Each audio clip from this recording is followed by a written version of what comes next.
सबैजनालाई नमस्कार। नेपाल अनलाइन स्कुलको युट्युब च्यानलमा यहाँहरूलाई धेरै धेरै स्वागत छ।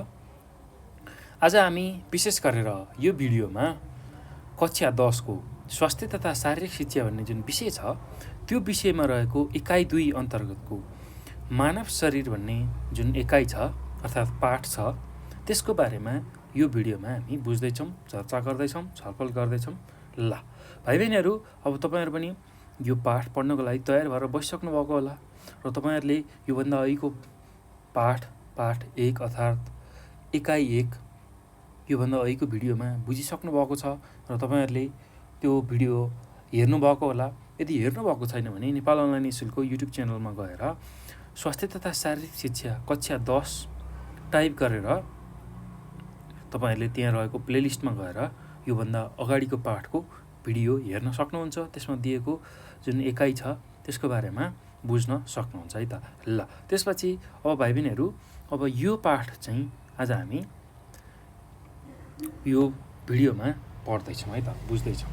ल आज हामीले बुझ्ने इकाइ अर्थात् पाठ छ मानव शरीर, जसलाई हामी अङ्ग्रेजीमा ह्युमन बडी भनेर भन्छौँ है त। ल अब यसकै बारेमा हामी बुझ्छौँ। ल यसको पनि विभिन्न प्रणालीहरू छ, मानव शरीरमा विभिन्न प्रणालीहरू छ। हो त्यही प्रणालीको बारेमा चाहिँ हामीले विशेष गरेर यो इकाइमा चर्चा गर्छौँ। केही हाम्रो शरीरमा भएका प्रणालीहरू छन् र केही कुराहरू हामीले कक्षा 9 मै पढिसक्यौँ केही प्रणालीहरू हो, र बाँकी रहेको जुन प्रणालीहरू छ त्यो चाहिँ हामी यो इकाइमा अध्ययन गर्छौँ। ल आज चाहिँ विशेष गरेर हामी यो भिडियोमा चाहिँ विशेष गरेर मूत्र प्रणालीको बारेमा चर्चा गर्नेछौँ है त। ल त्यसपछि बाँकी रहेका प्रणालीहरू हामी अन्य भिडियोहरूमा अध्ययन गर्नेछौँ, बुझ्नेछौँ। ल त्यसलाई पनि तपाईहरुले हेर्नु होला है त। ल भाइ बहिनीहरू, अब मानव शरीर आज हामीले पढ्ने इकाइ मानव शरीर छ, यसको बारेमा थोरै छलफल गरौँ है त। के हो त मानव शरीर र कसरी मानव शरीर निर्माण भएको हुन्छ त्यसको बारेमा हामी थोरै छलफल गरौँ। ल मानव शरीर भन्ने बित्तिकै भाइ बहिनीहरू हामीले के सम्झनु पर्छ भने मानव शरीरमा सबैभन्दा सानो चिज भनेको कोष हुन्छ। कोष, ल यो कुरा हामीले सम्झनु पर्यो है। मानव शरीरको सबैभन्दा सानो अंश भनेको कोष हो। ल अब त्यही कोषहरू मिलेर तन्तु बन्दछ। ल त्यसैगरी त्यो तन्तुहरू मिलेर शरीरको अङ्ग बन्दछ। ल शरीरको अङ्गहरू बन्दछ। हो त्यही अङ्गहरू मिलेर एउटा प्रणाली बन्छ। हो ल त्यही प्रणालीहरू मिलेर एउटा मानव शरीर बन्दछ। ल यो त सामान्य जानकारी भयो, यो हामीले सानै कक्षाबाट पढ्दै आएको बुझ्दै आएको कुरा हो। हाम्रो शरीरमा सबैभन्दा सानो जुन इकाइ छ, सबैभन्दा सानो चिज भनेको कोष हुन्छ। हो त्यो कोषहरू मिलेर तन्तु बन्दछ र त्यसैगरी तन्तु मिलेर एउटा अङ्ग बन्दछ। जसरी हामीले हात भन्छौँ, खुट्टा भन्छौँ, नाक भन्छौँ, कान भन्छौँ। हो त्यो बन्नको लागि के चाहिने रहेछ? तन्तुहरू मिल्न पर्ने रहेछ। हो त्यो बनेर एउटा अङ्ग बन्दछ र त्यो अङ्गहरू विभिन्न अङ्गहरू रहेका जुन हाम्रो शरीरमा जहाँ जहाँ रहेका छन् त्यो भित्र एउटा प्रणाली हुन्छ, एउटा प्रणाली रहेको हुन्छ। हो त्यो विभिन्न प्रणालीहरू, धेरै प्रणालीहरू मिलेर चाहिँ एउटा सिङ्गो मानव शरीर बन्दछ। ल त्यो कुरा चाहिँ हामीले बुझ्नु पर्यो है त। ल अब यति कुरा बुझिसकेपछि चाहिँ हाम्रो विभिन्न प्रणालीहरू छ, त्यही प्रणालीकै बारेमा हामी चर्चा गर्नेछौँ। ल यो पाठमा दिएको कुरा चाहिँ के छ भन्दाखेरि साना साना कोषहरू मिलेर तन्तु बन्दछ। ल हेर्नुहोस् त, हामीलाई थाहा छँदैछ साना साना कोषहरू मिलेर तन्तु बन्दछ। ती तन्तुहरू मिलेर हाम्रो शरीरको अङ्गहरूको निर्माण भएको हुन्छ। अङ्गहरू मिलेर नै प्रणाली बन्दछ, साथै प्रणालीहरू मिलेर नै मानव शरीरको निर्माण भएको हुन्छ। ल यो कुरा हामीले चर्चा गऱ्यौँ है त। ल प्रत्येक प्रणालीले समन्वयात्मक तरिकाबाट कार्य सम्पादन गरिरहेको हुन्छ। ल हेर्नुहोस् त, हाम्रो शरीरमा जति पनि प्रणालीहरू छ त्यसले चाहिँ एउटा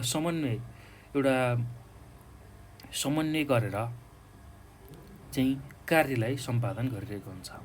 हामीले कक्षा 9 मा अस्थिपञ्जर प्रणाली, त्यसैगरी मांसपेशी प्रणाली, पाचन प्रणाली, श्वास प्रणाली सम्मको बारेमा अध्ययन गरिसकेका छौँ र यो इकाइमा अर्थात् हामीले कक्षा 10 को यो एकाइ 2 मा चाहिँ विशेष गरेर रक्त सञ्चार, ग्रन्थि, स्नायु, मूत्र र प्रजनन प्रणालीको सम्बन्धमा अध्ययन गर्नेछौँ। ल हामीले कक्षा 9 मा अस्थिपञ्जर, मांसपेशी, पाचन र श्वास-प्रश्वास प्रणाली बुझिसकेका छौँ भाइ बहिनीहरू। हामीले अब यो पाठमा एकाइ 2 मा चाहिँ मानव शरीर अन्तर्गत रक्त सञ्चार प्रणाली, ग्रन्थि प्रणाली, स्नायु प्रणाली, मूत्र प्रणाली र प्रजनन प्रणालीको बारेमा चाहिँ अध्ययन गर्छौँ है त। ल अब हामी आज चाहिँ यो भिडियोमा चाहिँ विशेष गरेर मूत्र प्रणालीको बारेमा मात्र चर्चा गर्नेछौँ। मूत्र प्रणाली, ल जसलाई हामी अङ्ग्रेजीमा युरिनरी सिस्टम भनेर भन्छौँ है त। Urinary system. ल अब हेर्नुहोस् त के हो त मूत्र प्रणाली र मूत्र प्रणालीमा कस्ता कस्ता अङ्गहरूले भाग लिन्छन्, यसको कार्य के हो, कसरी चाहिँ हाम्रो शरीरमा मूत्र प्रणाली चाहिँ हुन्छ, त्यसकै बारेमा अब हामी विस्तृत रूपमा छलफल गर्नेछौँ है त। ल हेर्नुहोस् त अब हाम्रो शरीरमा हामीले मूत्र प्रणाली भन्ने बित्तिकै जुन पिसाब फेर्छौँ हो, त्यो पिसाब कसरी बन्छ, हामीले खाएको जुन पानीबाट पिसाब कसरी बन्छ र कसरी बाहिर निक्लिन्छ हो, त्यसकै बारेमा हामी यो पाठमा बुझ्नेछौँ, छलफल गर्नेछौँ है त। मूत्र प्रणाली। ल मूत्र प्रणाली तपाईँहरूले बुझिसक्नुभयो। मूत्र भन्ने बित्तिकै पिसाब हो, त्यो पिसाब कसरी हुन्छ, कसरी बन्छ र कसरी बाहिर निकाल्ने हो, त्यही सबै कुराहरू चाहिँ यही मूत्र प्रणाली अन्तर्गत हामी सिक्छौँ है त। ल अब हामीले यसमा के कुरा बुझ्नुपर्छ भने भाइ बहिनीहरू,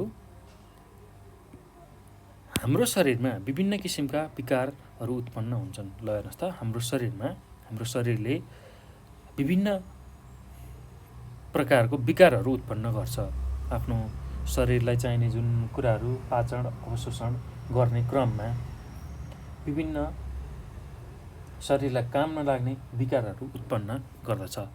शरीरका लागि आवश्यक पर्ने पोषण तत्त्वहरू शरीरले शोषण गर्छ भने अनावश्यक विकारयुक्त पदार्थहरू बाहिर फ्याँक्दछ।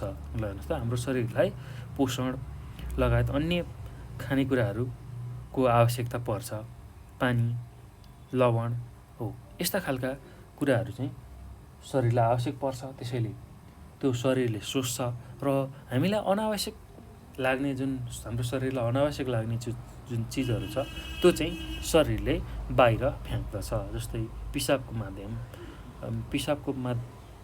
पिसाब, त्यसै गरी दिशा हो, त्यो चाहिँ हामीलाई नचाहिने फोहोर पदार्थहरू त्यो चाहिँ शरीरले बाहिर फ्याँक्दछ। यसरी शरीरमा जम्मा भएका विकार पदार्थलाई मृगौलाद्वारा पिसाबको रूपमा बाहिर निष्कासन गर्ने क्रियालाई मूत्र प्रणाली भनिन्छ। ल हेर्नुहोस् त यसरी शरीरमा भएको जुन विकार पदार्थहरू छ त्यसलाई चाहिँ मृगौलाद्वारा पिसाब बनाउँछ, त्यसलाई पिसाबको रूपमा बनाई त्यसलाई निष्कासन गर्ने जुन क्रिया छ त्यसलाई हामी मूत्र प्रणाली भनेर भन्ने रहेछौँ। हाम्रो शरीरमा विभिन्न किसिमका विकारहरू उत्पन्न हुने रहेछ हो, त्यो उत्पन्न भएको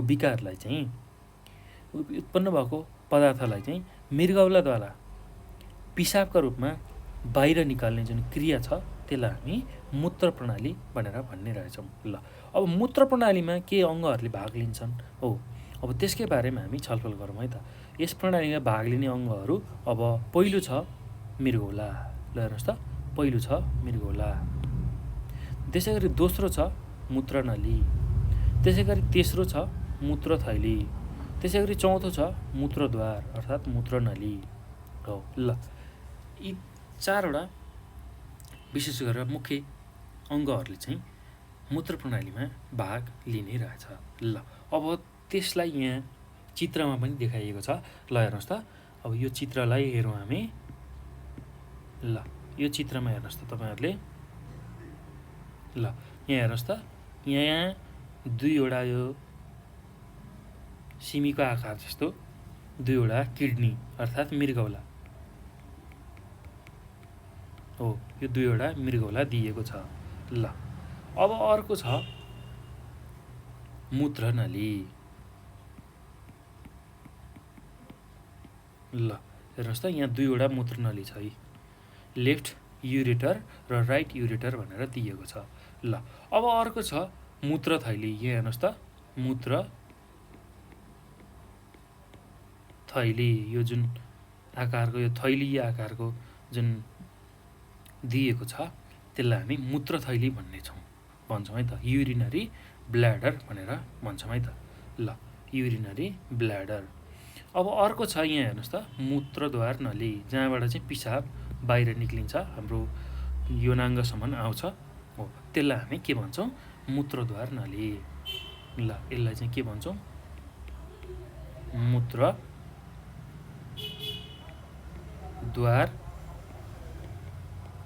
नली।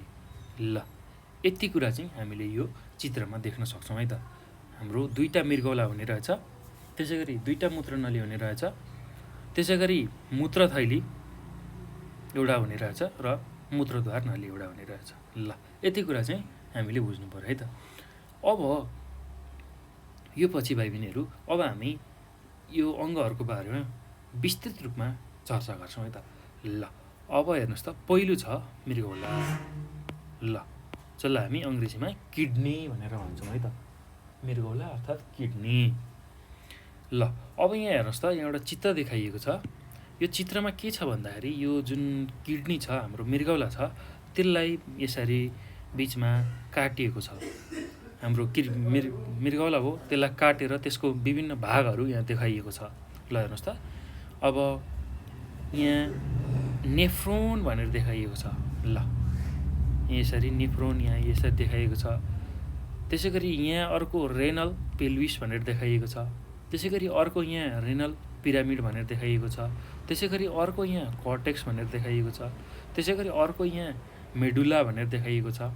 त्यसै गरी यहाँ युरेटर भनेर देखाइएको छ। त्यसै गरी अर्को यहाँ रेनल भेन र रेनल आर्टरी देखाइएको छ। ल, अब यसकै बारेमा हामी छलफल गरौँ है त। मृगौलाको बारेमा के हुन्छन् मृगौलामा, त्यसकै बारेमा हामी चर्चा गरौँ। ल, हेर्नुहोस् त, मृगौला सिमी आकारको गाढा रातो रङको दुईवटा हुन्छन्। ल, हेर्नुहोस् त, हाम्रो शरीरमा दुईवटा सिमी आकारको गाढा रातो दुईवटा मृगौला रहेको हुन्छ। मृगौला पेटभित्रको डायफ्रामको तल्लो ठाउँमा कम्मर नजिकै मेरुदण्डको दायाँ भागमा एउटा र बायाँ भागमा अर्को रहेको हुन्छ। जुन हाम्रो पेट छ हो, त्यो पेटभित्रको डायफ्राम जुन छ त्यसको ठ्याक्क तल कम्मर नजिक, हाम्रो जुन कम्मर तपाईँहरूले देख्नुभएको छ र तपाईँहरूले थाहा पनि छ तपाईँहरूलाई कम्मर हो, त्यो कम्मर नजिकै मेरुदण्डको दायाँ भागमा एउटा र बायाँ भागमा एउटा रहेको हुन्छ। ल, त्यसै गरी बायाँ मृगौला दायाँ मृगौलाभन्दा अलिक माथि हुन्छ। ल, हेर्नुहोस् त, बायाँ भनेको देब्रे मृगौला दाहिने मृगौलाभन्दा अलिकता माथि रहेको हुन्छ। ल, हेर्नुहोस् त, हाम्रो देब्रे मृगौला चाहिँ अलिकता दाहिने मृगौलाभन्दा माथि हुने रहेछ।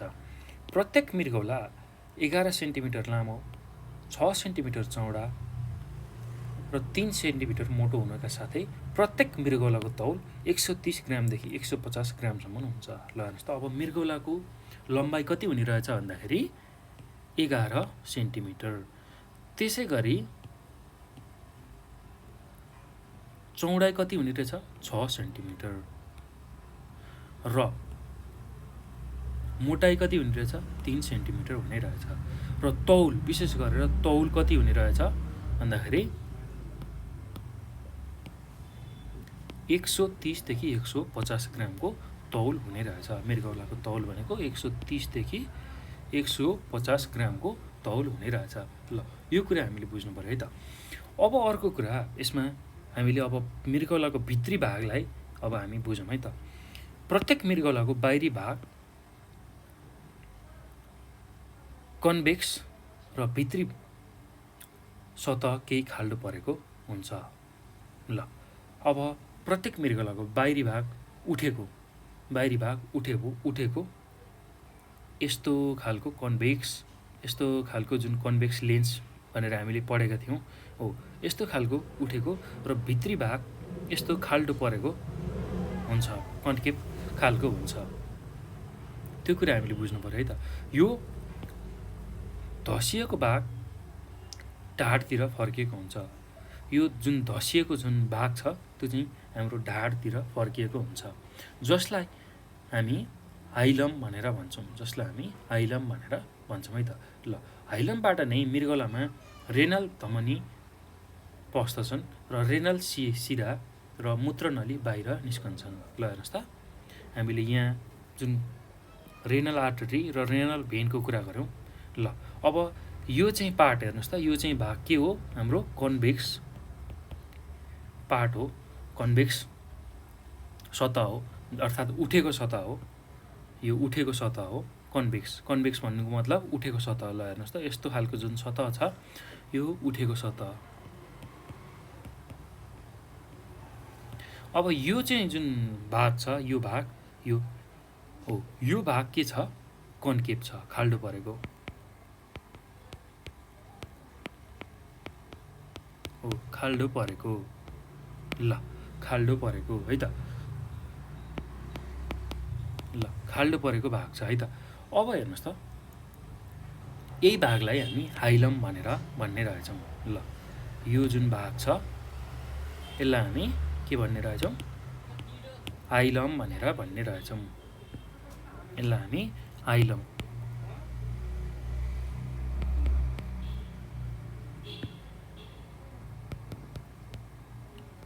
हाइलम भनेर भन्ने रहेछौँ। ल अब यही हाइलमबाट चाहिँ रेनल भेन र रेनल आर्टरी, त्यसै गरी युरेटर सुरु भएको हुने रहेछ। त्यहाँबाट युरेटर, रेनल भेन र रेनल आर्टरी, यो तिनटै कुराहरू त्यहाँ पाइने रहेछ। ल अब यति कुरा हामीले बुझ्नु पऱ्यो है। अब प्रत्येक मृगौलाको माथि टोपी जस्तो एड्रिनल ग्रन्थि हुन्छ जुन मूत्र प्रणाली अन्तर्गत पर्दैन। ल हेर्नुहोस् त, अब प्रत्येक मृगौलाको यो माथिल्लोपट्टि यहाँ अलिकता टोपी जस्तो आकारमा के हुन्छ, एड्रिनल ग्ल्यान्ड हुन्छ, एड्रिनल ग्रन्थि हुन्छ। एड्रिनल ग्ल्यान्ड भन्छौँ हामी अङ्ग्रेजीमा, एड्रिनल ग्रन्थि हो। तर यो चाहिँ हाम्रो मूत्र प्रणाली अन्तर्गत पर्दैन, यो चाहिँ ग्रन्थि प्रणाली अन्तर्गत पर्दछ है त। ल त्यो कुरा हामीले बुझ्नु पर्यो। ल अब यसमा अर्को कुरा के बुझ्नु पर्यो भने भाइ बहिनीहरू, अब यसमा हामीले बुझ्ने कुरा भनेको मृगौलालाई अगाडि र पछाडिको भाग छुट्टिने गरी तलदेखि माथि चिरेर हेर्दा दुईवटा भागहरू स्पष्ट देखिन्छ। ल हेर्नुहोस् त, हामीले मृगौलालाई अगाडि र पछाडिपट्टिको भाग छुट्टिने गरी तलदेखि माथिसम्म चिरेर हेऱ्यौँ भने दुईवटा भागहरू स्पष्ट देखिन्छ। ल हेर्नुहोस् त, रातो खैरो देखिने बाहिरको भागलाई कर्टेक्स र भित्रपट्टिको फिक्का रङ देखिएको भागलाई मेडुला भनेर भन्छौँ। ल अब मेडुलामा त्रिभुज आकारका थुप्रै रेसाहरू हुन्छन् जसलाई हामी रेनल पिरामिड भनेर भन्छौँ। ल हेर्नुहोस् त, अब यो मृगौलालाई यसरी काट्दाखेरि जुन यो हामीले यहाँ चित्रमा देखेका छौँ हो, यो चित्र भनेको चाहिँ भाइ बहिनीहरू कस्तो चित्र हो भने, यो मृगौलालाई काटिसकेपछि अगाडि र पछाडिबाट यसरी काट्दाखेरि, बिचमा काट्दाखेरि देखिएको एउटा भाग हो है त। यो मृगौलो एउटा भाग हो। अब यसमा चाहिँ के हुने रहेछ, एउटा कर्टेक्स र अर्को मेडुला हुने रहेछ। ल बाहिरको जुन भाग छ त्यसलाई हामी कर्टेक्स भन्ने रहेछौँ र भित्रपट्टिको जुन फिक्का खालको भाग छ त्यसलाई हामी मेडुला भन्ने रहेछौँ है त। यो कुरा हामीले बुझ्नु पर्यो। कर्टेक्स जुन बाहिरको भाग छ र मेडुला अर्थात् भित्रपट्टिको फिक्का जुन भाग छ त्यसलाई मेडुला भन्ने रहेछौँ। ल हेर्नुहोस् त, यहाँ चित्रमा कर्टेक्स भनेको यो बाहिरको जुन भाग छ यसलाई हामी कर्टेक्स भन्छौँ र मेडुला भनेको भित्रपट्टिको, यहाँ भित्रपट्टिको भाग हो, यो भाग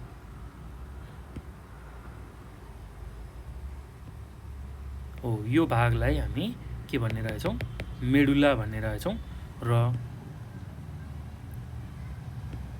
यो भाग, यो बाहिरको जुन भाग छ यसलाई हामी कर्टेक्स भन्ने रहेछौँ। ल यो कुरा हामीले सम्झाउनु पर्यो है त।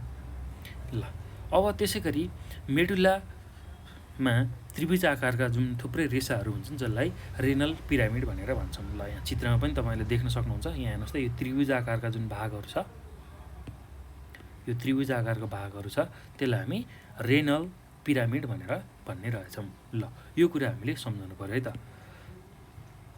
ल अब अर्को कुरा हामीले यसमा बुझ्नै पर्ने कुरा भनेको मृगौलालाई सूक्ष्म रूपले जाँच गर्दा यसमा लाखौँ नली आकार का बनावटहरू देखिन्छन् जसलाई हामी नेफ्रोन भनेर भन्छौँ। ल हेर्नुहोस् त, अब जुन हाम्रो मृगौला छ त्यसलाई चाहिँ हामीले माइक्रोस्कोप, जुन सूक्ष्म जीवहरू, सूक्ष्म चिजहरूलाई हेर्नको लागि प्रयोग हुन्छ एउटा यन्त्र हो। त्यो यन्त्रद्वारा हामीले हेऱ्यौँ भने, मृगौलालाई हेऱ्यौँ भने त्यसमा लाखौँ नली आकारका बनावटहरू देखिन्छ, नली जस्तो आकारको बनावटहरू देख्छौँ है त। त्यसलाई हामी नेफ्रोन भनेर भन्छौँ। ल यो नै सबैभन्दा महत्त्वपूर्ण अङ्ग हो मृगौलामा। नेफ्रोन भन्ने जुन एकाइ छ, सबैभन्दा सानो एकाइ जसले चाहिँ ठुलो सहयोग गर्छ मूत्र प्रणालीको लागि हो, त्यसलाई हामी नेफ्रोन भन्ने गर्ने रहेछौँ। मृगौलामा सूक्ष्म रूपले जाँच गऱ्यौँ भने त्यहाँ लाखौँ नली आकारका बनावटहरू हुन्छन् जसलाई हामी नेफ्रोन भनेर भन्छौँ है त।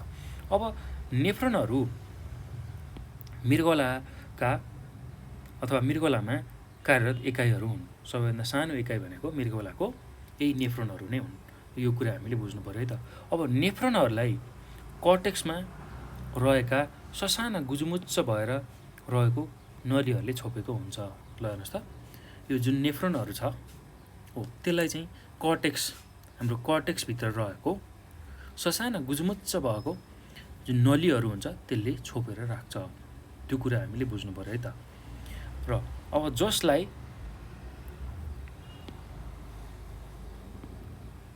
ग्लोमेरुल भनेर भन्छौँ हामी, ग्लोमेरुलस भनेर भन्छौँ, ग्लोमेरुलस भनेर भन्छौँ है त। अब यी रक्तनलीहरूले नेफ्रोनमा रगतको आपूर्ति गर्छन्। ल हेर्नुहोस् त, अब यो रक्तनलीहरू जुन छ, गुजुमुच्च परेको जुन नलीहरू छ हो, त्यसले चाहिँ के गर्छ, नेफ्रोनमा रगतको आपूर्ति गर्दछ, नेफ्रोनमा रगत पुर्याउने काम गर्दछ। ल त्यो कुरा हामीले बुझ्नु पऱ्यो है। अब हेर्नुहोस् त, यहाँ अब यो चित्रमा पनि देखाइएको छ, यसलाई विस्तृत रूपमा देखाइएको छ। अब यहाँ यति कुरालाई थोरै बुझौँ है। ल हेर्नुहोस् त, हामीले भर्खरै के कुरा गऱ्यौँ भन्दा ग्लोमेरुलसको कुरा गऱ्यौँ। ल हेर्नुहोस् त, ग्लोमेरुलस भनेको के रहेछ, जुन नेफ्रोनलाई भित्र हेर्दाखेरि, नेफ्रोनलाई हेर्दाखेरि कर्टेक्समा रहेको ससाना गुजुमुच्च रहेको नलीले छोपेर राखेको हुन्छ। हेर्नुहोस् त, यो गुजुमुच्च परेको यो कालो खालको जुन नलीहरू छ त्यसलाई हामी के भन्ने रहेछौँ, ग्लोमेरुलस भनेर भन्ने रहेछौँ। अब यसले के गर्छ भन्दाखेरि नेफ्रोनमा रगतको आपूर्ति गर्दछ, नेफ्रोनमा रगतको आपूर्ति गर्दछ। ल अब अर्को कुरा के बुझ्नु पऱ्यो भने ग्लोमेरुलसमा रगत छानिन्छ। ल हेर्नुहोस् त, हाम्रो रगत छानिने काम चाहिँ कहाँ हुने रहेछ भन्दाखेरि यो भाग जुन यो गुजुमुच्च परेको भाग छ, ग्लोमेरुलस हो, यसमा चाहिँ रगत छानिने काम हुन्छ। यो कुरा हामीले बुझ्नु पऱ्यो है त। अर्को कुरा भनेको नेफ्रोनमा अर्को भाग पनि रहेको हुन्छ जुन लामो र घुमौरो नलीले बनेको हुन्छ हो, जुन ग्लेरमुलस क्याप्सुलबाट सुरु भई पिसाब जम्मा हुने नली कलेक्टिङ ट्युबुलमा गएर जोडिन्छ। ल हेर्नुहोस् त, नेफ्रोनको अर्को भागमा एउटा लामो र घुमौरो नली रहेको हुन्छ जुन ग्लोमेरुलस क्याप्सुलबाट सुरु हुन्छ र कहाँ गएर अन्त्य हुन्छ भन्दाखेरि कलेक्टिङ ट्युब्युल, जहाँ चाहिँ पिसाब जम्मा हुने जुन नली छ त्यहाँ गएर जम्मा हुन्छ। ल हेर्नुहोस् त, कहाँबाट सुरु हुने रहेछ, यो ग्लोमेरुलस ट्युबुलबाट सुरु भएर जुन पिसाब चाहिँ जम्मा हुने नली, यहाँ कलेक्टिङ ट्युब्युल भनेर भन्छौँ हो, त्यसमा गएर जम्मा हुने रहेछ। त्यो कुरा हामीले बुझ्नु पऱ्यो है त।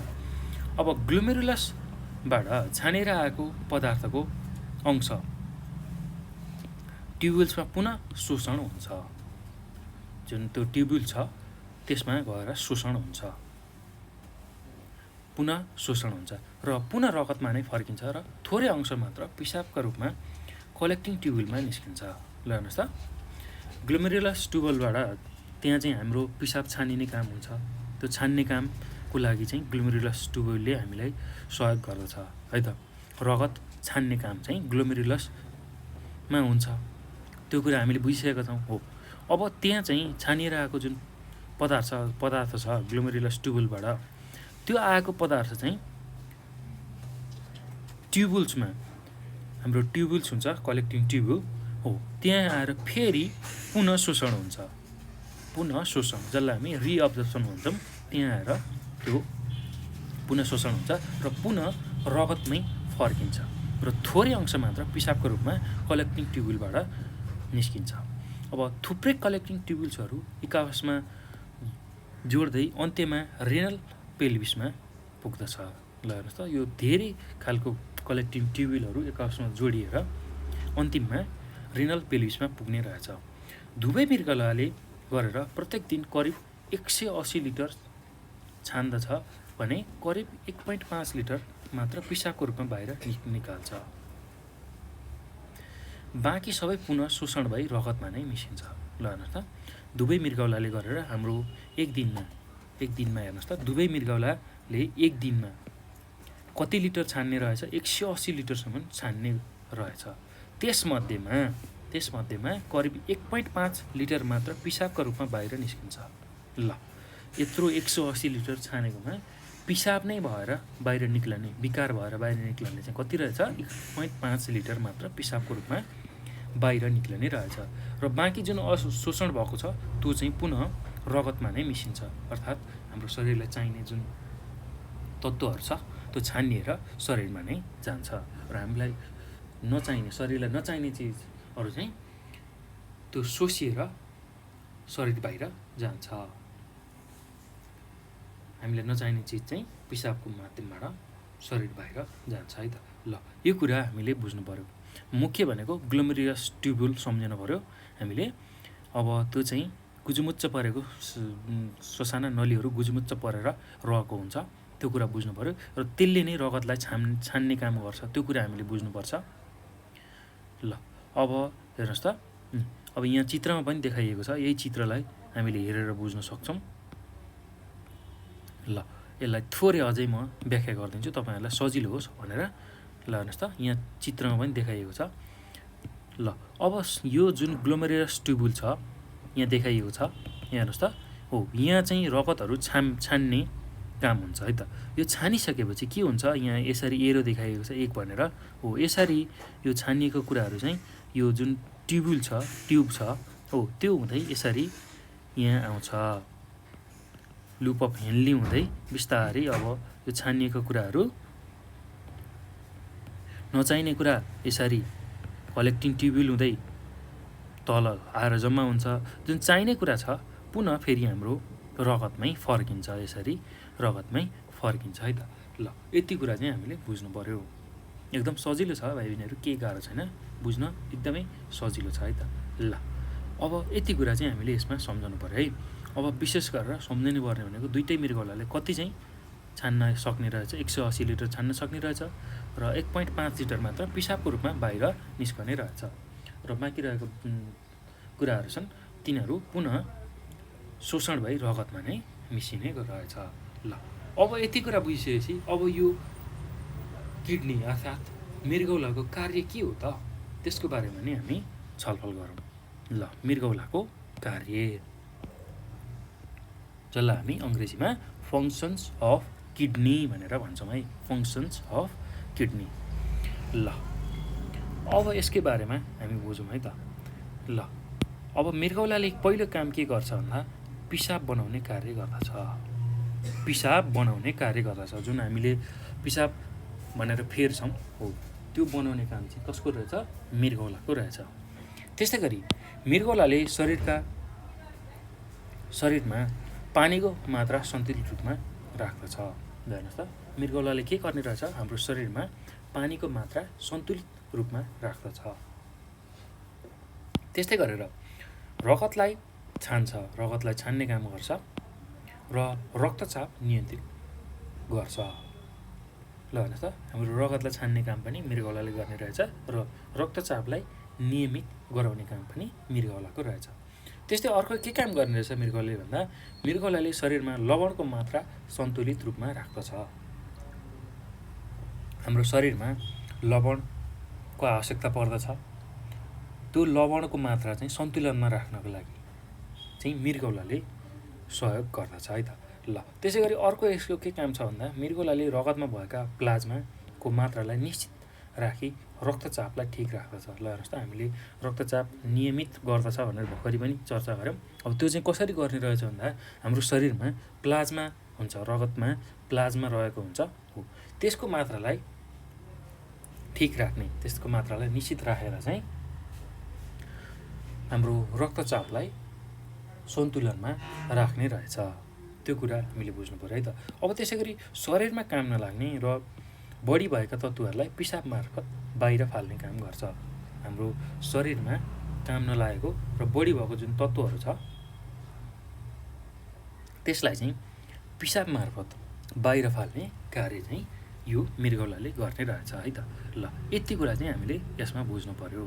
ल भाइ बहिनीहरू, एकदम सजिलो छ है, केही गाह्रो छैन, एकदम सजिलो छ। तपाईँहरूले यसलाई सुन्नु होला, मजाले बुझ्नु होला, पढ्नु होला र कपीमा पनि लेख्नु होला है। यो कार्यहरू लेख्नु होला, त्यसै गरी के हुने रहेछ त्यो महत्त्वपूर्ण बुँदाहरू टिप्नु होला, ताकि तपाईँहरूलाई परीक्षामा त्यसलाई पढ्न र लेख्न सजिलो होस्। र मैले यहाँ तपाईँहरूलाई सकभर सजिलो तरिकाले बुझाउने कोसिस गरिरहेको छु। यसलाई पनि राम्रोसँग बुझ्नु होला, टिप्नु होला। ल अब यो पछि हामी अर्को अङ्ग, मूत्र प्रणालीमा भाग लिने अर्को अङ्गको बारेमा चर्चा गरौँ। मूत्र नली, जसलाई हामी युरेटर्स भनेर भन्छौँ है त, अङ्ग्रेजीमा युरेटर्स भनेर भन्छौँ। अब यो कसो, यसको बारेमा बुझौँ है त। अब यो कत्रो हुन्छ, यसको आकार कत्रो हुन्छ, के हुन्छ, सबै कुराहरू अब हामी यसमा बुझ्छौँ है त। मूत्र नली प्रत्येक मृगौलाको हाइलमबाट एउटा नलीका रूपमा निस्की मूत्र थैलीसम्म पुगेको हुन्छ। ल हामीले यहाँ चित्रमा पनि अहिले देखिसकेका छौँ। हेर्नुहोस् त, मृगौलाको जुन यो भाग छ हाइलम, यसलाई हाइलम भन्छौँ, हाइलम भन्ने भाग छ हो, यो हाइलमबाट सुरु भएर चाहिँ कहाँ गएर अन्त्य भएको हुन्छ, मूत्र थैलीमा गएर अन्त्य भएको हुन्छ। ल हेर्नुहोस् त, दुइटै मृगौलाबाट यसरी सुरु भएर यहाँ मूत्र थैलीमा गएर चाहिँ त्यो समाप्त भएको हुन्छ। ल यही कुराहरू हामीले यहाँ बुझ्दैछौँ है त। ल हाइलमबाट एउटा नलीका रूपमा निस्की मूत्र थैलीसम्म पुगेको हुन्छ।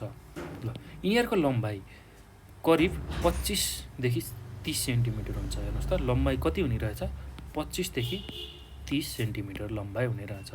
त्यसै गरी मोटाइ कति हुने रहेछ, 3 मिलिमिटर, 3 मिलिमिटर mm, 3 mm मोटाइ र 25देखि 30 सेन्टिमिटर cm अर्थात् सेन्टिमिटर भन्छौँ हामी त्यसलाई हो, त्यति चाहिँ यसको लम्बाइ हुने रहेछ। अब यसको मुख्य काम के हो त, मूत्रनलीको मुख्य काम भनेको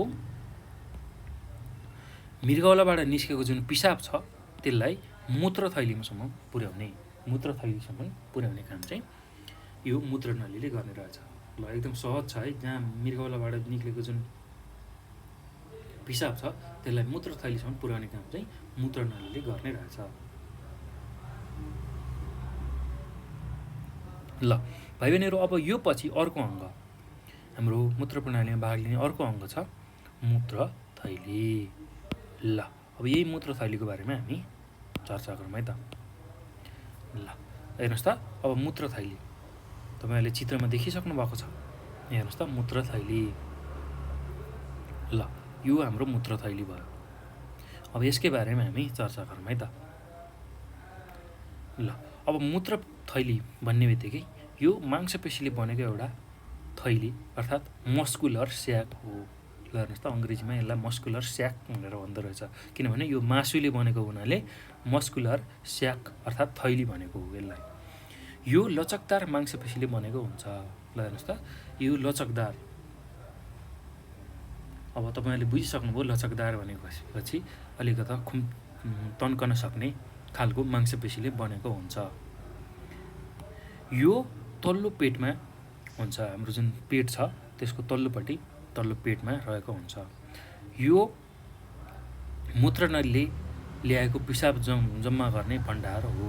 ल हेर्नुहोस् त, मूत्र थैलीको कामै भण्डारण गर्नु। जुन मृगौलाबाट आएको पिसाब हुन्छ त्यो मूत्रनली हुँदै आउँछ र आएर कहाँ जम्मा हुन्छ, मूत्र थैलीमा जम्मा हुन्छ। त्यसैले पिसाबलाई यसले भण्डारण गर्ने कार्य गर्दछ है त। त्यो कुरा हामीले बुझ्नु पर्यो। अब यसमा अर्को कुरा बुझ्नु पर्यो के भन्दाखेरि यसको आकार नासपाती जस्तो हुन्छ। जुन नासपातीको आकार छ त्यस्तै खालको देखिन्छ है त यो, त्यो कुरा हामीले बुझ्नु पर्यो। अब यसको तल्लो टुप्पोमा मूत्रनली जोडिएको हुन्छ। यसको तल्लो टुप्पोमा जुन हामीले यस्तो थैलो जस्तो देख्छौँ, त्यसको यहाँ तल्लोपट्टि चाहिँ के हुन्छ, मूत्रनली जोडिएको हुन्छ। त्यो कुरा हामीले बुझ्नु पर्यो है त। ल अब यसमा अर्को सम्झिनुपर्ने बुझ्नुपर्ने कुरा के छ भने, एउटा जुन वयस्क व्यक्ति छ हो, त्यो वयस्क व्यक्तिको मूत्रथैलीमा करिब 500 मिलिलिटरसम्म मूत्र जम्मा गर्ने क्षमता हुन्छ।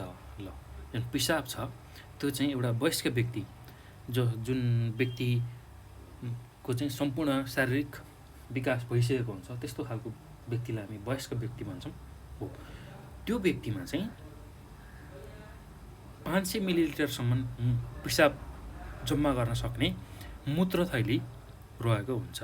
ल त्यसै गरी अब त्यो जुन 500 मिलिलिटरसम्मको मूत्रथैली छ, त्यसमा करिब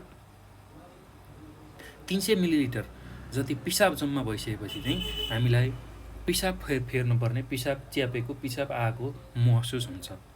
500 मिलिलिटरसम्मको हाम्रो क्षमता छ मूत्रथैलीको हो।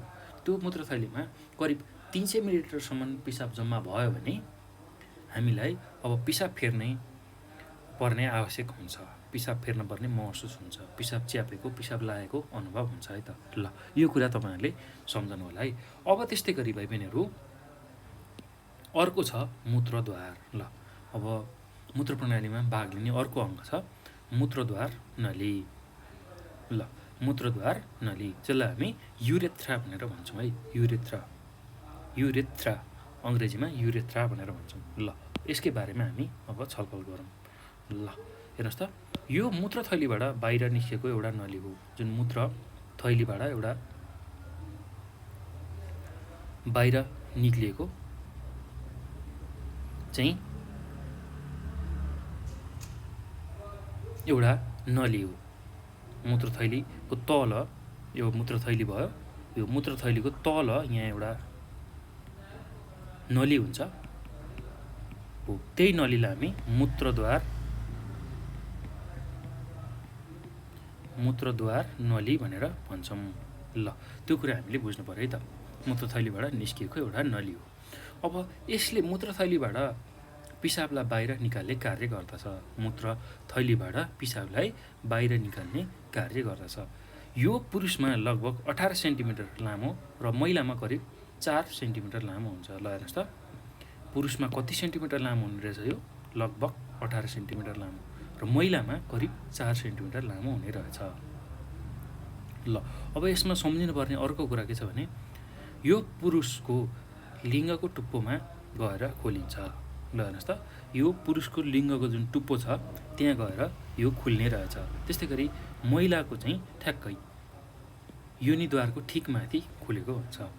ल जुन यो मूत्रद्वार नली छ त्यो चाहिँ मूत्रथैलीमा जोडिएर त्यो कहाँ गएर खुलेको हुने रहेछ भन्दा पुरुषकोमा चाहिँ लिङ्गको टुप्पोमा ठ्याक्कै जहाँबाट पिसाब फेर्छन् पुरुषहरूले हो, र महिलामा योनिद्वारको ठिक माथि खुलेको हुन्छ। अब पुरुषको मूत्रद्वार नलीबाट पिसाबको साथसाथै वीर्य बग्ने गर्दछ। ल पुरुषको मूत्रद्वार नलीबाट पिसाबको साथसाथै वीर्य बग्ने काम गर्दछ। वीर्य भनेको एक किसिमको चिप्लो पातलो सेतो पदार्थ हुन्छ हो, जुन चाहिँ यौन सम्पर्कको बेलामा बाहिर निक्लिन्छ। पुरुषको जुन अङ्ग छ प्रजनन अङ्ग, त्योबाट बाहिर निक्लिन्छ यौन सम्पर्कको बेलामा हो, त्यो वीर्य पनि बग्ने काम गर्दछ है त। ल अब यसको माथि र तल दुवै छेउमा एउटा युरेथ्रल स्पिन्चर हुन्छ, जसले पिसाब फेर्ने समयमा बाहेक अन्य बेलामा यसको प्वाललाई बन्द राख्दछ। ल हेर्नुहोस् त, यसको माथि र तल दुवै छेउमा एउटा युरेथ्रल स्पिन्चर भनेको जसले चाहिँ पिसाब आएको बेलामा चाहिँ त्यसलाई खोल्ने, नभए अरू समय बन्द गर्ने युरेथ्रल स्पिन्चर, जुन ढक्कन अथवा बिर्को भनेर भन्छौँ हामी त्यसरी बुझ्दा तपाईँहरूलाई सजिलो होला। युरेथ्रल स्फिन्क्टर भनेको एउटा बिर्को जस्तो हुन्छ जुन चाहिँ पिसाब लगाइरहेको बेलामा, पिसाब फेर्ने बेलामा चाहिँ त्यो खुल्छ त्यो प्वाल, नभए अरू बेलामा त्यो बन्द हुन्छ। हो, त्यो कुरा चाहिँ मूत्रद्वार नलीमा हुन्छ है त। त्यो कुरा हामीले बुझ्नु पर्यो। यसको जुन मूत्रद्वार नली छ र माथि र तल दुवै छेउमा एउटा युरेथ्रल स्फिन्क्टर हुन्छ, अर्थात् बिर्को अथवा ढक्कन भनेर हामी सम्झन सक्छौँ। हो, त्यसले चाहिँ पिसाब फेर्ने समयमा चाहिँ त्यो खुल्छ र अरू समयमा चाहिँ त्यो जुन मूत्रद्वार नली छ त्यसलाई बन्द बनाएर राख्छ है त। ल, यति कुरा चाहिँ हामीले बुझ्नु पर्यो यसमा। अब यसमा अर्को कुरा हामीले के बुझ्नु पर्यो भने अब मूत्र निष्कासन प्रक्रिया कसरी हुन्छ त, हाम्रो शरीरबाट पिसाब निस्कने काम कसरी हुन्छ त्यसकै बारेमा हामी छलफल गरौँ है त। मूत्र निष्कासन प्रक्रिया, जसलाई हामी अङ्ग्रेजीमा मेकानिजम अफ मिक्ट्युरेसन भनेर भन्छौँ है त। Mechanism of micturition. ल, मेकानिजम अफ मिक्ट्युरेसन, यसकै बारेमा हामी छलफल गरौँ। ल हेर्नुहोस् त, अब कसरी चाहिँ हुने रहेछ त पिसाब निक्लिने रहेछ त्यसकै बारेमा बुझ्दै जाउँ। मृगौलाभित्र रहेको ग्लिमेरुलस क्याप्सुलमा ग्लिमेरुसबाट रगत छानिएका पदार्थ रेनल ट्युब्युलमा पुग्छ। ल हेर्नुहोस् त, मृगौलाभित्र रहेको जुन ग्लेमेरुलल क्याप्सुलमा चाहिँ ग्लेमेरुलसबाट रगत छानिएका पदार्थहरू छ, हो त्यो चाहिँ रेनल ट्युब्युलमा पुग्दछ। ल हेर्नुहोस् त, मृगौलाभित्र रहेको जुन ग्लेमेरुलस क्याप्सुल छ, यहाँ चित्रमा हेरौँ है त, हामीलाई यहाँ चित्र पनि देखाइएको छ। यही चित्रमा, अघिकै चित्रमा हामी यसमा हेर्न सक्छौँ है त। ल, अब यहाँनिर यो चित्रमा हामी हेर्दाखेरि यही कुराहरूलाई बुझ्न सक्छौँ सजिलै। हेर्नुहोस् त, यहाँनिर के छ भन्दा ग्लेमेरुलस छ होइन त। हो, यो गुजुमुच्च परेको नली आकारको कुराहरू छ ग्लेमेरुलस। अब यहाँनिर पहिला के हुन्छ, रगत छान्ने काम हुन्छ। यहाँनिर रगत छानिने काम हुन्छ। अब त्यो रगत छानिसकेपछि त्यो कहाँ पुग्छ, जुन ग्लेमेरुलस ट्युबुलबाट। यहाँ हेर्नुहोस् त, यहाँ एरो देखाइएको छ, एकबाट यसरी एरो देखाइएको छ, यहाँ 2 आउँछ। यो प्रोक्सिमल ट्युबुल हुँदै जुन छानिएका कुराहरू छन् यसरी यहाँसम्म आउने रहेछ। ल, यो कुरा हामीले बुझ्यौँ है त। ल, मृगौलाभित्र रहेको जुन ग्लेमेरुलल क्याप्सुलमा ग्लेमेरुलसबाट रगत छानेर आएका जुन पदार्थ चाहिँ त्यो रेनल ट्युब्युलमा पुग्दछ। रेनल ट्युब्युलमा ती छानिएका पदार्थहरू जस्तै अब रेनल जुन ट्युब्युल हुन्छ त्यसमा चाहिँ छानिएका पदार्थहरू पानी, सोडियम, ग्लुकोज, प्रोटिन आदिका धेरै अंशहरू पुनः शोषण हुन्छन्। पानी, त्यसै गरी सोडियम, ग्लुकोज, प्रोटिन, हो यस्ता खालका कुराहरू पुनः शोषण हुने गर्दछ। पुनः शोषणबाट बाँकी रहेका पदार्थहरू पिसाबका रूपमा मूत्रनलीहरू हुँदै रेनल पेल्भिसमा आउँछ। ल हेर्नुहोस् त, पुनः शोषण भइसकेपछि पुनः शोषणबाट बाँकी रहेको जुन पदार्थहरू छ, हो त्यो पिसाबका रूपमा मूत्रनली हुँदै रेनल पेल्भिसमा आउँछ। मूत्रनलीहरू हुँदै रेनल पेल्भिसमा आउँदछ। ल, यसरी मृगौलामा पिसाब बन्ने बित्तिकै मूत्रनलीहरूबाट मूत्रथैलीमा जम्मा हुन्छ। ल हेर्नुहोस् त, अब मृगौलामा पिसाब बन्ने बित्तिकै के हुने रहेछ, त्यो मूत्रनलीहरू हुँदै आएर मूत्रथैलीमा जम्मा हुने रहेछ। जुन मूत्रथैलीमा अब जब करिब 300 मिलिलिटर पिसाब जम्मा हुन्छ तब नै हामीलाई पिसाब लागेको अनुभूति हुन्छ। ल, पिसाबको थैली फुल्दै गर्दा त्यसको भित्तामा भएका संवेगात्मक अथवा संवेदक तन्तुहरूले, जसलाई हामी सेन्सरी नर्भ भन्छौँ, हो त्यसले चाहिँ मूत्रथैलीमा पिसाब भरेको जानकारी मस्तिष्कलाई दिन्छ र व्यक्तिलाई पिसाब फेर्न मन लाग्छ। ल हेर्नुहोस् त, कसरी व्यक्तिलाई पिसाब फेर्न मन लाग्ने रहेछ भन्दाखेरि अब हामीले यहाँ बुझ्न सक्छौँ, हाम्रो मूत्रथैलीले करिब 300 मिलिलिटर पिसाब चाहिँ जम्मा गर्न सक्छ। त्यसमध्येमा 300 मिलिलिटर पिसाब चाहिँ जम्मा हुने बित्तिकै अब पिसाबको जुन थैली छ त्यो फुल्दै जान्छ। त्यो फुल्दै जाँदाखेरि त्यसको जुन भित्तामा रहेका जुन संवेदक तन्तुहरू छ जसलाई हामी सेन्सरी नर्भ्स भनेर भन्छौँ। हो यो तन्तुहरूले चाहिँ अब हाम्रो मूत्रथैलीमा पिसाब भरियो है भनेर त्यो जानकारी त्यो सूचना चाहिँ मस्तिष्कलाई पुर्याउँछ। हो त्यो मस्तिष्कलाई सूचना पुर्याउने बित्तिकै अब व्यक्तिलाई पिसाब फेर्न मन लाग्छ। अब त्यो पिसाब फेर्ने उसलाई पिसाब च्यापेको अनुभूति हुन्छ र पिसाब फेर्न मन लाग्छ। जब व्यक्तिको मस्तिष्कले मूत्रथैली र मूत्रनलीलाई पिसाब फेर्नका लागि सङ्केत गर्छ, हाम्रो मस्तिष्कले मूत्रथैली र मूत्रनलीलाई पिसाब फेर्नको लागि जब सङ्केत गर्छ, त्यसपछि मूत्रथैली र मूत्रनली जोडिएको स्थानमा रहेको जुन स्पिङ्क्टर भनेर भन्यौँ हामीले होइन, जुन ढक्कन भनेर भन्यौँ, हो त्यो मांसपेशी खुल्छ। स्पिङ्क्टर त्यो मांसपेशी खुल्दछ र मूत्रथैलीको मांसपेशी खुम्चिन्छ। जुन मूत्रथैली छ हाम्रो त्यो थैली त्यो मांसपेशी खुम्चिन्छ र त्यसरी खुम्चिँदाखेरि मूत्रथैलीमा जम्मा भएको पिसाब मूत्रनलीबाट बाहिर निस्किन्छ। यसरी व्यक्तिले मूत्रथैलीमा जम्मा भएको पिसाब बाहिर निष्कासन गर्दछ। ल यसरी चाहिँ व्यक्तिले मूत्रथैलीमा जम्मा भएको पिसाबलाई बाहिर फ्याँक्ने रहेछ। ल एकदम सजिलो छ है प्रक्रिया भाइ बहिनीहरू, केही गाह्रो छैन। तपाईँहरूले एकदम सजिलो तरिकाले यसलाई बुझ्न सक्नुहुन्छ र लेख्न सक्नुहुन्छ है त। विशेष गरेर यति कुरा चाहिँ तपाईँहरूले यसमा ख्याल गर्नु पर्यो। ल यति कुरा चाहिँ ख्याल गर्नु पर्यो र अरू त बुझ्न सहजै छ। तपाईँहरूलाई यति चाहिँ बुझ्न गाह्रो हुनसक्छ र यो नाम तपाईँहरूलाई याद हुने बित्तिकै यो पनि सजिलै तपाईँहरूले सम्झन सक्नुहुन्छ र परीक्षामा लेख्न सक्नुहुन्छ है त। ल मेरो गलाभित्र रहेको जुन ग्लेमुरुलर क्याप्सुलमा ग्लेमुरुलसबाट आएको जुन रगत छ त्यो छानिएका पदार्थ रेनल ट्युबुलमा आएर बस्दछ। हो त्यो रेनल ट्युबुलमा ती छानिएका पदार्थहरू पुनः शोषण हुन्छन्। त्यो पुनः शोषणबाट रहेका पदार्थहरू पिसाबको रूपमा मूत्रनली हुँदै रेनल पेल्भिसमा आउँछ। त्यो कुरा हामीले बुझ्नु पर्यो। त्यसै गरी मृगौलामा पिसाब बन्ने बित्तिकै जुन पिसाब बनेको पिसाबहरू छ त्यो चाहिँ मूत्रथैलीमा जम्मा हुन थाल्छ। त्यो कुरा हामीले बुझ्नु पर्यो। त्यस्तै गरी 500 मिलिलिटरसम्मको हाम्रो मूत्रथैलीको क्षमता हुन्छ। त्यसमा 300 मिलिलिटर जति पुग्ने बित्तिकै चाहिँ पिसाब थैली फुल्दै गएर त्यसको भित्तामा भएको जुन सेन्सरी नर्भ्सहरू छ, संवेदक तन्तुहरू छ, त्यसबाट चाहिँ मस्तिष्कमा सूचना पुग्छ। अब मूत्रथैलीमा पिसाब भरियो, यसलाई बाहिर फ्याँक्नु पर्ने भयो भन्ने सूचना मिल्छ। अब त्यो सूचना मिल्ने बित्तिकै चाहिँ त्यहाँ मूत्रथैली र मूत्रनलीमा जोड्ने ठाउँमा एउटा स्पिङ्क्टर हुन्छ, मांसपेशीले बनेको स्पिङ्क्टर अर्थात् ढक्कन हुन्छ। हो त्यो ढक्कन खुल्छ र अब जब मस्तिष्कले सूचना दिन्छ अब पिसाब बाहिर निकाल भन्ने, तब चाहिँ पिसाब मूत्र नलीबाट बाहिर आउँछ।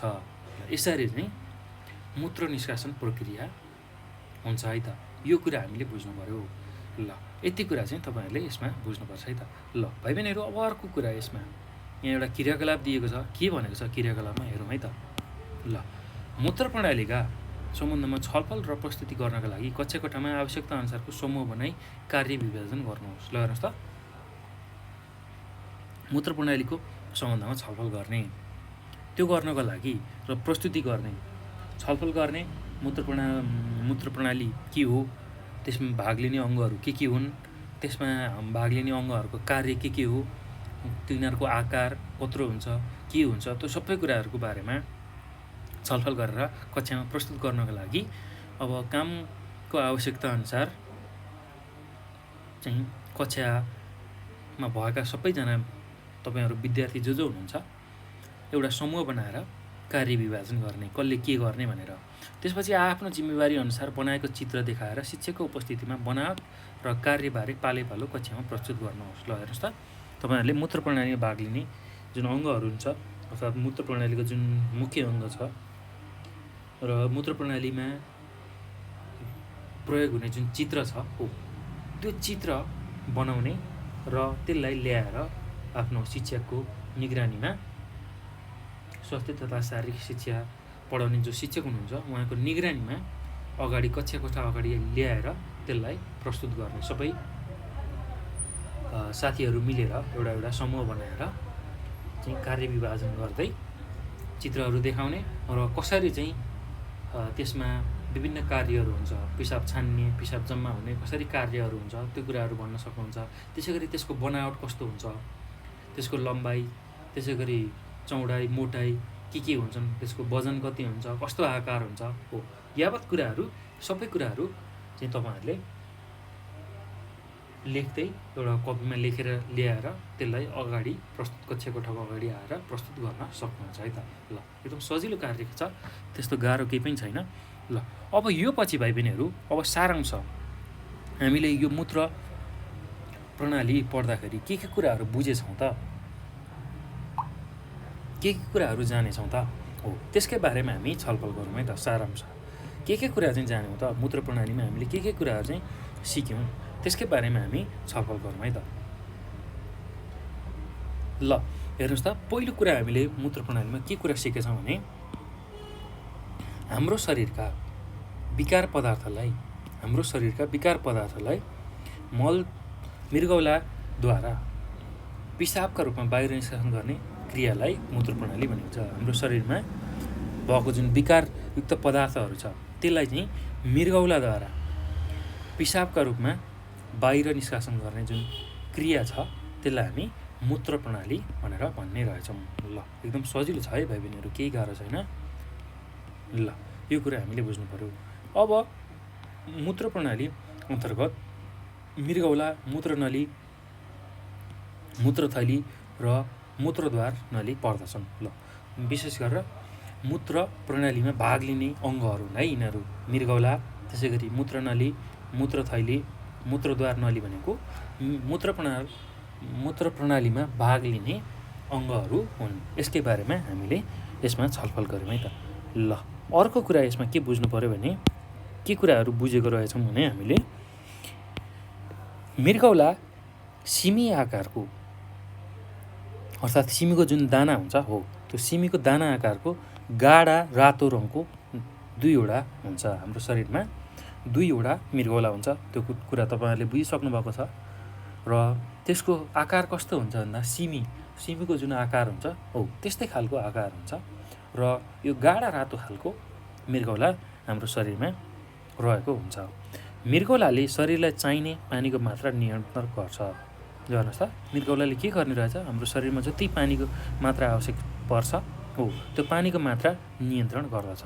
त्यसै गरी शरीरलाई बढी भएको पानीको साथै अनावश्यक हानिकारक तत्त्वहरूलाई पिसाबका माध्यमबाट बाहिर फ्याँक्ने कार्य गर्दछ। हाम्रो शरीरलाई बढी भएको जुन पानी छ र हाम्रो शरीरलाई नचाहिने जुन पदार्थहरू छ, अनावश्यक पदार्थहरू, हानिकारक पदार्थहरू, त्यो चाहिँ पिसाबको माध्यमबाट चाहिँ त्यसलाई बाहिर फ्याँक्ने कार्य गर्दछ। त्यस्तै गरी अर्को कुरा के बुझेछौँ हामीले यो पाठमा, यो मूत्र प्रणाली भन्ने जुन पाठमा भन्दाखेरि मृगौलाबाट छानिएको पिसाबलाई मूत्रथैलीसम्म पुर्याउने कार्य गर्ने मांसपेशीय नलीलाई मूत्रनली भनिन्छ। ल हेर्नुहोस् त, मृगौलाबाट जुन छानिएको पिसाब छ त्यसलाई चाहिँ मूत्रथैलीसम्म पुर्याउने जुन कार्य गर्ने जुन मांसपेशीय नली छ त्यो नली हुँदै माथि मृगौलाबाट आएको पिसाब चाहिँ तल मूत्रथैलीमा आएर जम्मा हुन्छ। यो हाम्रो मृगौला यस्तो खालको हुन्छ, तपाईँहरूले देख्नु नै भएको छ, यस्तो खालको मृगौला हुन्छ, सिमी आकारको।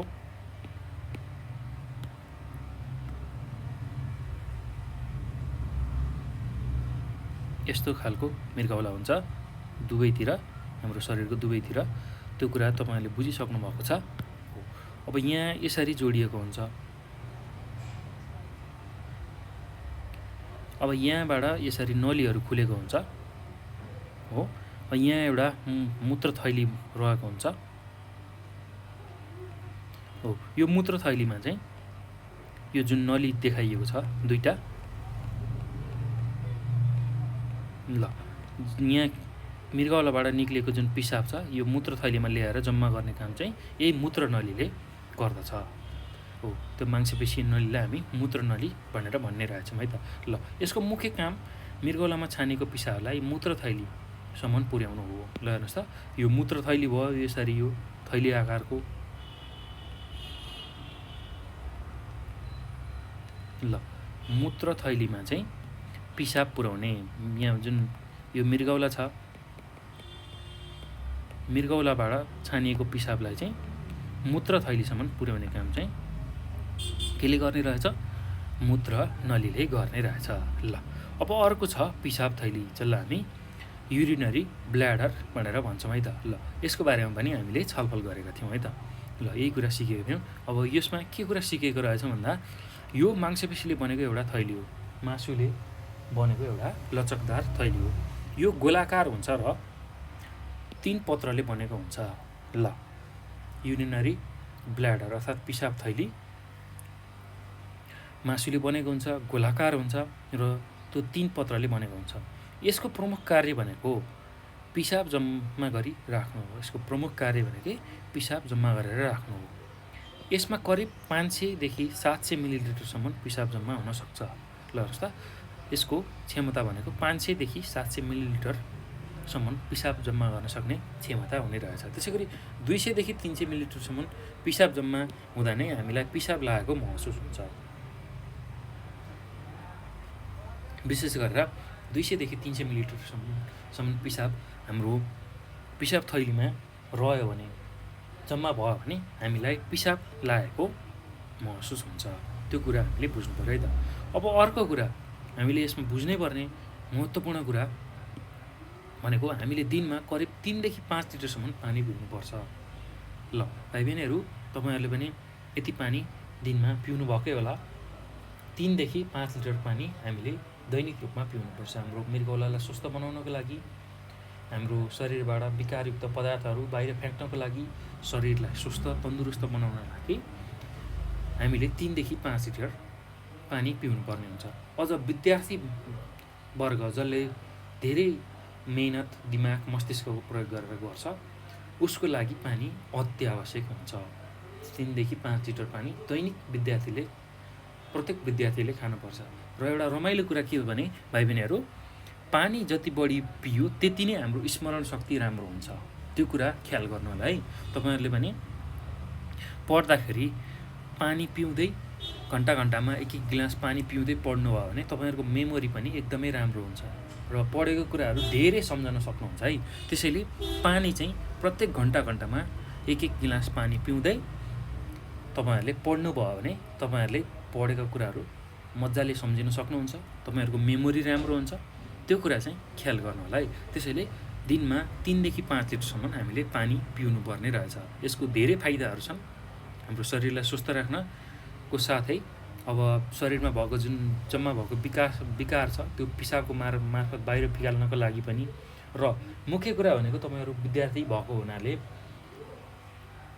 तपाईँहरूको मस्तिष्क अथवा जुन मेमोरी पावर छ, स्मरण शक्ति, त्यो राम्रो बनाउनको लागि पनि तपाईँहरूले पानी चाहिँ प्रशस्त मात्रामा पिउनुपर्ने हुन्छ है त। त्यसैले 3 देखि 5 लिटर पानी दैनिक रूपमा तपाईँहरूले पिउनु होला। ल त्यसै गरी लामो समयसम्म पिसाब रोकेर राख्नु हुँदैन। अर्को मुख्य सम्झिनु पर्ने कुरा भनेको हामीले लामो समयसम्म पिसाबलाई रोकेर राख्नु हुँदैन। पिसाबलाई सकभर पिसाब लाग्ने बित्तिकै फेर्नुपर्छ। लामो समयसम्म पिसाब रोकेर राख्नु हुँदैन। ल यो कुरा हामीले सिकेछौँ है त। अब अर्को कुरा यसमा के सिक्यौँ भन्दाखेरि पिसाब थैलीबाट बाहिर निस्केको एउटा नलीलाई मूत्रद्वार नली भनिन्छ। हेर्नुहोस् त, पिसाब थैलीबाट बाहिर निस्केको एउटा नली हुन्छ, त्यसलाई हामी मूत्रद्वार नली भन्छौँ। यसले पिसाब थैलीबाट पिसाबलाई बाहिर निकाल्ने कार्य गर्दछ। ल अब यो पुरुषमा 18 सेन्टिमिटर लामो र महिलामा करिब 4 सेन्टिमिटर लामो हुन्छ। त्यो कुरा नि हामीले यो पाठमा बुझ्यौँ है त। ल एकदम सजिलो छ भाइ बहिनीहरू यो एकाइ, र यसमा हामीले आज विशेष गरेर मूत्र प्रणालीको बारेमा चर्चा गऱ्यौँ। ल अब त्यसको चर्चा सकिएको छ भाइ बहिनीहरू। अब यसमा केही अभ्यासहरू दिएको छ। अब त्यही अभ्यासको बारेमा हामी बुझौँ है त। ल के छन् त्यो अभ्यास, त्यसकै बारेमा हामी छलफल गरौँ। के कुराहरू दिएको छ अब त्यसकै बारेमा हामी छलफल गरौँ। ल हेर्नुहोस् त, पहिलो छ 1 नम्बरमा के दिएको छ भन्दा तलका प्रश्नहरूको संक्षिप्त उत्तर लेख्नुहोस्।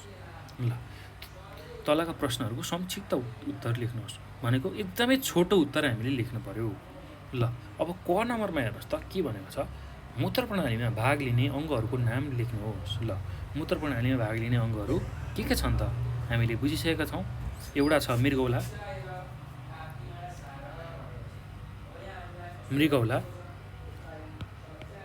जसलाई हामी किडनी भनेर भन्छौँ। र यही कुराहरू तपाईँले लेख्न सक्नुहुन्छ है भाइ बहिनीहरू।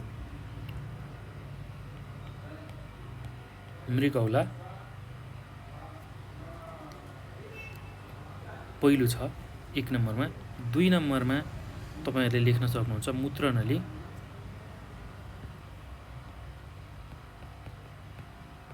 मूत्रनली 3 नम्बरमा मूत्रथैली। ल म यहाँ भन्दै जान्छु, तपाईँहरूले पनि लेख्नु होला है, यसलाई कपीमा लेखेर राख्नु होला। मैले यहाँ सजिलो होस् भनेर तपाईँहरूलाई लेखाइदिइ पनि रहेको छु। र अर्को छ मूत्रद्वार नली। ल यी अङ्गहरू चाहिँ मूत्र प्रणालीमा भाग लिन्छन् है त। ल अब खमा हेर्नुहोस् त, मृगौलाको सबैभन्दा सानो इकाइलाई के भनिन्छ? मृगौलाको सबैभन्दा सानो इकाइलाई हामी नेफ्रोन भनेर भन्छौँ। नेफ्रोन भनेर भन्छौँ है त। त्यो कुरा हामीले बुझ्नुपर्छ। नेफ्रोन भनेर भन्छौँ।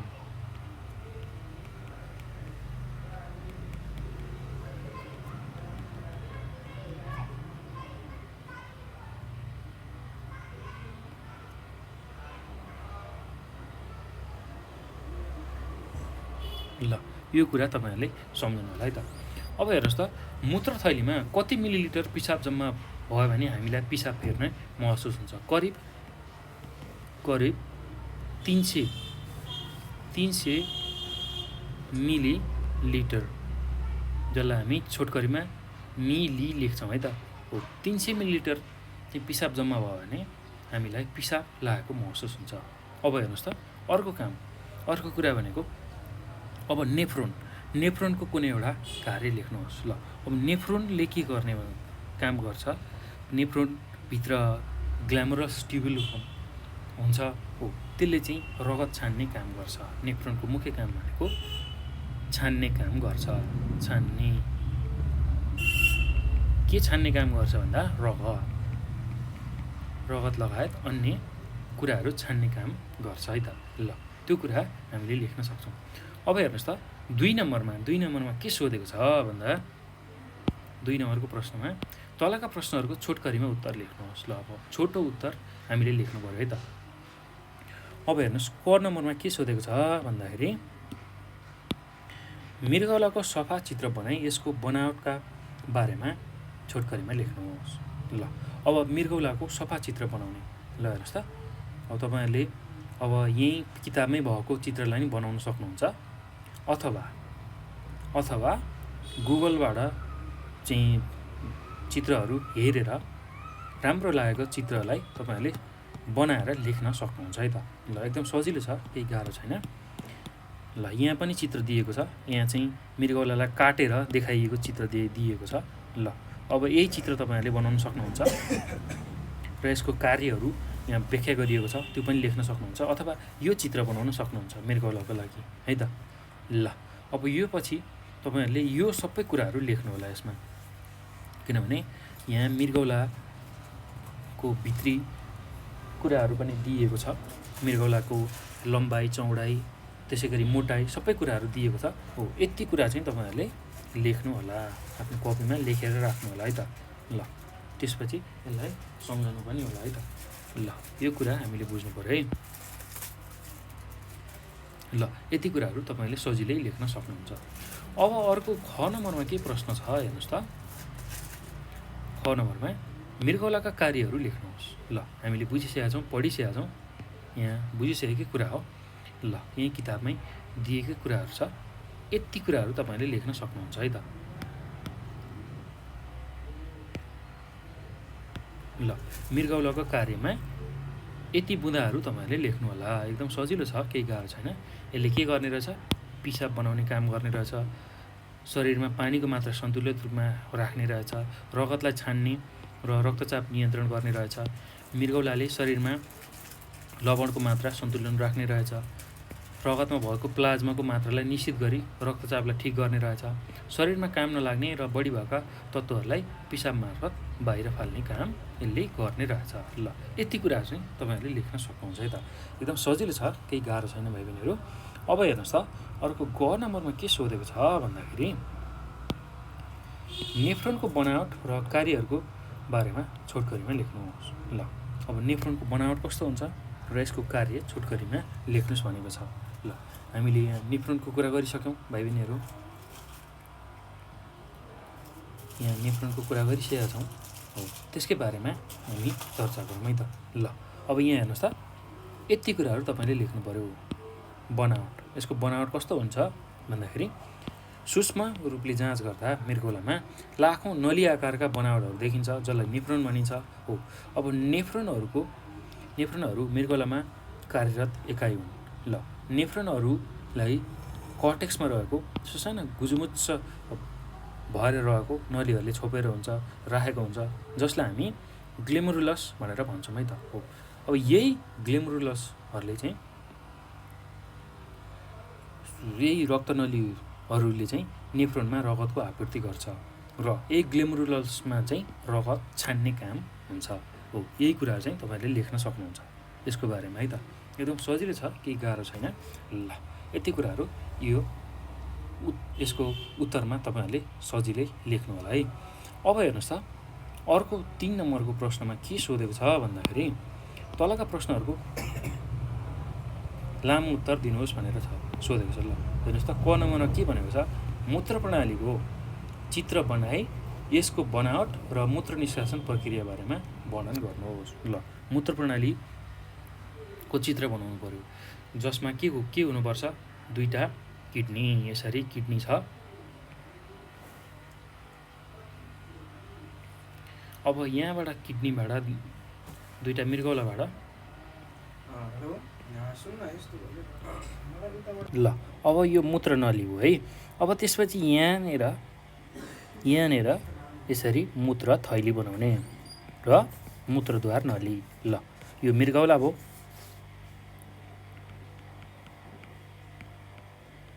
त्यसै गरी यो मूत्र नली भयो, यो बनाउने। त्यसै गरी यो मूत्र थैली भयो र यो मूत्रद्वार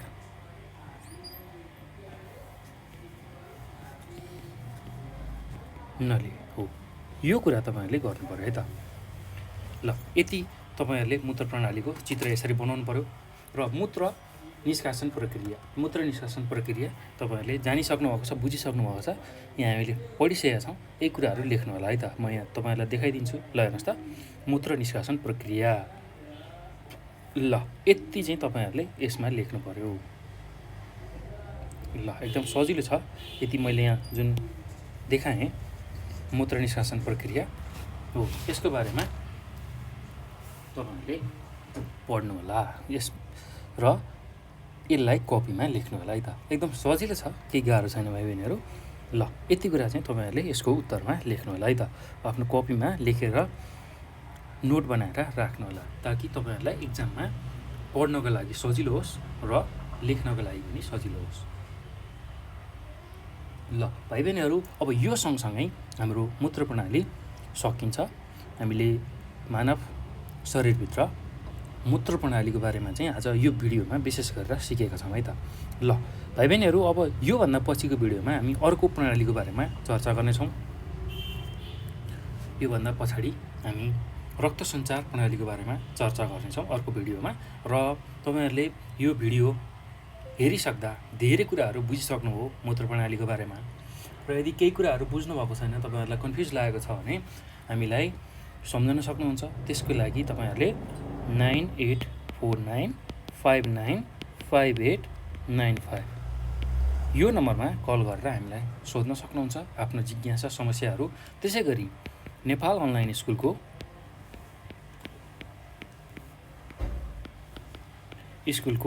फेसबुक, त्यसै गरी भाइबर, वाट्सएप हो, त्यसमा पनि हामीसँग यो नम्बरमा जोडिएर हामीलाई आफ्नो जिज्ञासा समस्याहरू राख्न सक्नुहुन्छ। त्यसै गरी यो विषय मात्र नभई अन्य विषयहरूको पनि तपाईँहरूलाई पढ्दाखेरि गाह्रो लागेको छ, अप्ठ्यारो लागेको छ भने हामीलाई भन्न सक्नुहुन्छ है त। र त्यसको समाधान पनि हामी तपाईँहरूमाझ लिएर आउँछौँ। तपाईँहरूलाई जुन विषय गाह्रो लागेको छ त्यसलाई हामी सहज बनाएर बुझाउने, पढाउने कोसिस गर्नेछौँ हो। त्यो हुने हुनाले भाइ बहिनीहरू, नेपाल अनलाइन स्कुललाई फेसबुकमा, ट्विटरमा, इन्स्टाग्राममा फलो गर्नुहोला र नेपाल अनलाइन स्कुलको जुन युट्युब च्यानल छ त्यसलाई पनि सब्सक्राइब गर्न नभुल्नुहोला र सब्सक्राइब गरेर नजिकैको बेल आइकन अर्थात् घन्टी आकारको जुन सङ्केत छ त्यसलाई पनि चिन्ह छ त्यसलाई पनि थिच्नु होला है त। त्यो किन गर्नु होला भने भाइ बहिनीहरू हामीले तपाईँहरूकै लागि विभिन्न भिडियोहरू लिएर आइरहेका छौँ। कक्षा 1 देखि मास्टरसम्मका भिडियोहरू तपाईँहरूको लागि लिएर आइरहेछौँ। हो त्यो भिडियो हेरेर तपाईँहरूले सजिलै त्यसलाई बुझेर अध्ययन गर्न सजिलो होस् भन्ने हिसाबले हामीले यो भिडियोहरू लिएर आइरहेका हुन्छौँ। अब त्यो भिडियोहरू तपाईँहरूले सुरुमै हेर्न, त्यसबाट सिक्न, बुझ्नको लागि नेपाल अनलाइन स्कुलको युट्युब च्यानललाई सब्सक्राइब गर्न नभुल्नु होला है त। ल भाइ बहिनीहरू अब हामी योभन्दा पछाडिको प्रणाली अर्को भिडियोमा पढ्नेछौँ, त्यसलाई पनि जरुर तपाईँहरूले हेर्नुहोला। र यो भिडियोमा चाहिँ मैले यति नै गर्छु र यो भिडियो हेर्नुभएकोमा यहाँहरू सबैलाई धेरै धेरै धन्यवाद।